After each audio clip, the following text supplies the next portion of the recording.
एक शहर में एक परिवार रहता था। उस परिवार में हरी, उसकी पत्नी मीरा और उनका एक बेटा राहुल रहता था।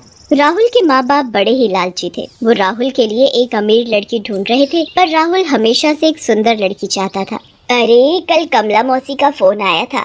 वो अपने राहुल के लिए बड़ा ही अच्छा रिश्ता बता रही थी। लड़की अमीर घर की होनी चाहिए, उनको पहले ही बोल दो। अरे मैंने पहले ही पूछ लिया है, लड़की इकलौती है और खूब अमीर घर से है। चलो फिर उनसे बात कर लो और मिलने के लिए बोल दो। अगले दिन सब तैयार होकर लड़की देखने जा ही रहे होते हैं कि तभी राहुल का जरूरी फोन आ जाता है। अरे बेटा क्या हुआ, कहाँ जाने की बात कर रहे हो?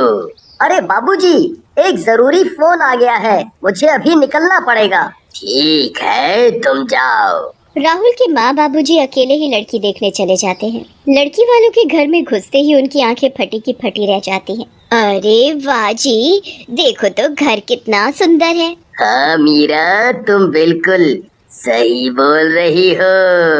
दोनों अंदर जाते हैं और वहाँ लड़की के माँ बाप उनका बड़ा ही अच्छा स्वागत करते हैं। अरे अब बहुत हुई खातिरदारी, चलो अब अपनी बेटी को भी बुला लो। जी बिल्कुल, क्यों नहीं, मैं अभी पूजा को बुलाती हूँ। पूजा की माँ पूजा को लेकर आती है, पर पूजा को देखते ही हरी और मीरा की शक्ल उतर जाती है। पूजा एक बौनी लड़की होती है और राहुल तो अच्छा खासा लंबा होता है। अजी ये तो बौनी है, बौनी। अरे भाग्यवान, तुम अभी चुप रहो, कोई सुन लेगा तो। पूजा उनके सामने आकर बैठ जाती है। थोड़ी देर सब बातें करते हैं। देखिए, हमारी एक ही लड़की है और कोई बच्चा नहीं है। हमारे पास जो भी है हमारे बाद सब इसी का है। वैसे आपका बेटा नहीं आया, वो भी तो पूजा को पसंद कर लेता। अरे हमारी पसंद ही उसकी पसंद है। पूजा और उसके परिवार वाले बड़े ही खुश हो जाते हैं। राहुल के माँ बाप जैसे ही घर वापस आते हैं तो राहुल की माँ उसके बाबूजी से बोलती है, अजी आपने रिश्ते को हाँ कैसे कर दी? लड़की बौनी है, बौनी। और आपको तो पता है राहुल को एक सुंदर और लंबी लड़की चाहिए। कैसी बेकार की बात कर रही हो तुम? वो लोग कितने अमीर हैं, पता है ना? लड़की बौनी है ये बात हम उसे बताएंगे ही नहीं। जब शादी होगी तब की तब देख ही जाएगी। कुछ ही दिनों बाद शादी का दिन भी आ जाता है। पूजा जब मंडप पर आती है तो उसने ऊंची हील की चप्पल पहनी होती है ताकि उसके पति को उसके छोटे कद की वजह से शर्मिंदगी ना हो। इस वजह से उसका कद छोटा नहीं दिखता और उसका चेहरा भी घूंघट में छुपा हुआ होता है। शादी भी आराम से निपट जाती है, पर शादी के बाद जब पूजा अपना घूंघट उठाती है और अपनी हील वाली चप्पल उतारती है तब राहुल को साफ साफ दिख जाता है कि पूजा तो एक बौनी है। हे भगवान, मेरे साथ धोखा हुआ है। मेरी शादी एक बौनी से हो गई है। माँ, बाबूजी, पूजा के माँ बाप ने हमारे साथ धोखा किया है। मेरे माँ बाप ने आपके साथ कोई धोखा नहीं किया। हमने आपसे कुछ नहीं छुपाया, चाहे आप अपने माँ बाबूजी से पूछ लो। क्या ये सच बोल रही है माँ? बेटा वो मैं चलो बेटा, अंदर चलकर मैं सब बताती हूँ। मुझे कुछ नहीं सुनना, मैं जा रहा हूँ यहाँ से। राहुल उसी वक्त घर से बाहर चला जाता है। पूजा को बहुत दुख होता है। वो बेचारी अकेले कमरे में बैठी रोती रहती है। राहुल अगले दिन वापस आता है। पूजा राहुल से बात करने की बहुत कोशिश करती है, पर राहुल उसे हर बार दुत्कार देता है और कुछ दिनों के लिए बाहर चला जाता है। हे भगवान, आपने मेरे साथ ऐसा क्यों किया? मैं ऐसे कैसे जी पाऊंगी? एक दिन पूजा के माँ बाप का बहुत बड़ा नुकसान हो जाता है, जिसमें वो बिल्कुल गरीब हो जाते हैं। ये बात जैसे ही पूजा के सास ससुर को पता चलती है, वो पूजा से नफरत करने लगते हैं। एक दिन वो पूजा को एक बड़े से बैग में बंद करने लगते हैं। छोड़ दो मुझे, आप लोग मेरे साथ ऐसा क्यों कर रहे हो? चुप कर समझी, और अब तेरे माँ बाप भी कंगाल हो गए हैं, तू किसी काम की नहीं रही। माँ जी मुझे छोड़ दो माँ जी। उसके सास ससुर उसे बैग में बंद कर देते हैं और घर के पीछे गड्ढा खोदकर उसमें दबा देते हैं। पूजा की दम घुटने से मौत हो जाती है। जब राहुल वापस आकर पूजा को घर में नहीं देखता तो अपने माँ बाप से उसके बारे में पूछता है। बेटा वो उसकी माँ बीमार है ना, तो वो कुछ दिनों के लिए वहाँ रहने गई है। अच्छा ठीक है माँ। अगले दिन जब राहुल अपने कमरे में शीशे के आगे खड़ा तैयार हो रहा होता है, तभी उसे शीशे में एक बौनी चुड़ैल दिखाई देती है। चुड़ैल को देख वो घबरा जाता है और तुरंत पीछे मुड़कर देखता है पर वहाँ तो कोई भी नहीं होता। अभी मेरे पीछे एक चुड़ैल थी, तो फिर अचानक से गायब कैसे हो गई? शायद ये मेरा वहम हो। राहुल उस बात को नजरअंदाज कर देता है, पर वो बहुत ही डर जाता है। वो इस बारे में किसी से कुछ कहता भी नहीं है।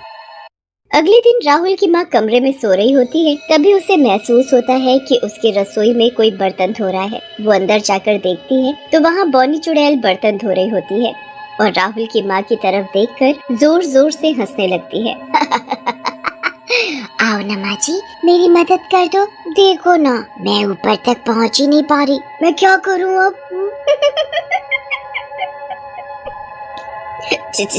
चुड़ैल, अजी अजी सुनते हो?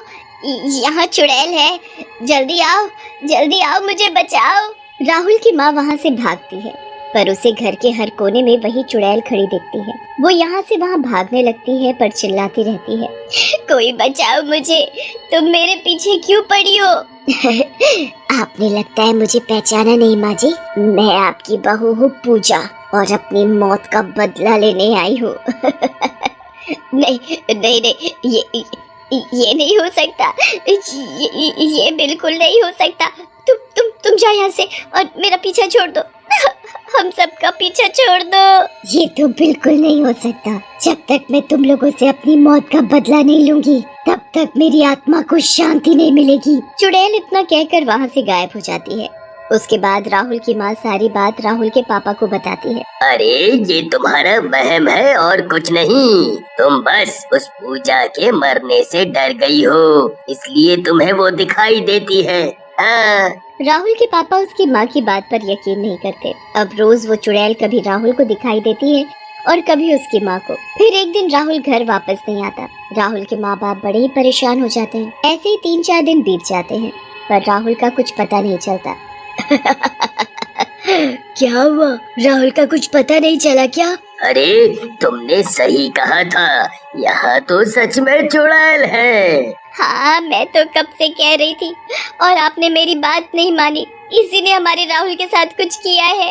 बिल्कुल सही पहचाना तुम लोगों ने। मैंने ही राहुल को एक बैग में बंद करके घर के पास दफना दिया है, जैसे तुमने मुझे किया था।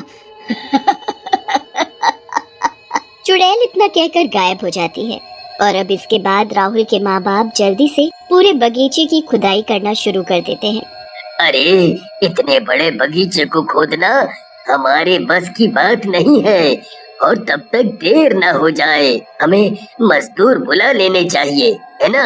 हाँ जी, बिल्कुल सही कहा आपने। वो लोग बहुत सारे मजदूरों को बुला लेते हैं और खुदाई करना शुरू करवा देते हैं। पूरा बगीचा खुद जाता है, पर उसमें कहीं राहुल नहीं मिलता। लेकिन वहाँ एक मजदूर को एक बड़ा सा बैग जरूर दिखता है। वो उस बैग को खोलता है तो उसमें पूजा की लाश होती है। अरे भाइयों, जरा इधर आओ, ये देखो, इसमें तो किसी की लाश है। अरे हमें जल्दी से पुलिस को खबर करनी चाहिए, वरना हम फंस जाएंगे। हाँ। वो मजदूर पुलिस को खबर कर देते हैं और पुलिस उनके घर आ जाती है। अरे हमने कुछ नहीं किया, हम सच बोल रहे हैं। चुपचाप सच बोल दो, वरना तुम्हारे बेटे को मैं जान से मार दूंगी। बस उसकी कुछ ही सांसें बची हैं। नहीं, उसे मत मारो, हम बताते हैं। साहब जी, हमने ही गलती से अपनी बहू को बैग में बंद करके बगीचे में दफना दिया था, हमसे भूल हो गई। इतने में वहाँ राहुल आ जाता है। क्या माँ, आप लोगों ने पूजा के साथ ऐसा किया? मुझे यकीन नहीं हो रहा माँ। तू जिंदा है मेरे बेटे? मत बोलो मुझे बेटा, मुझे रोज पूजा की आत्मा दिखती थी जो मुझसे कुछ कहना चाहती थी। मैं वही पता करने उसके माँ बाप के पास गया तो पता चला पूजा कभी वहाँ गई ही नहीं, और आपने मुझे बोला कि वो अपने घर गई है क्योंकि उसकी माँ बीमार है। आज जब सच सामने आया तो मुझे समझ नहीं आ रहा कि मैं क्या करूं। बेटा ये सब हमने तुम्हारे लिए किया था। छूट, मेरे लिए किया होता तो मुझे पता होता। आपने अपने लालच में मार डाला उसे, क्योंकि उसके माँ बाप गरीब हो गए थे। मैं पूजा को पसंद करने लगा था, पर जब मैं उससे ये बात बोल पाता तो यहाँ मुझे वो मिली ही नहीं। आप अभी के अभी इन दोनों को ले जाओ और इनको इनके किए की सजा दो। राहुल के माँ बाप चिल्लाते रह जाते हैं, पर पुलिस उनको ले जाती है। उसके बाद राहुल अकेला घर में बैठा रोता रहता है। काफी रात हो जाती है तो उसे खिड़की के बाहर पूजा दिखती है। आज जो तुमने मेरे लिए किया वो बहुत बड़ी चीज थी, मुझे इंसाफ मिल गया, अब मैं यहाँ से जा रही हूँ। इतना कहकर पूजा का भूत एक रोशनी में गायब हो जाता है।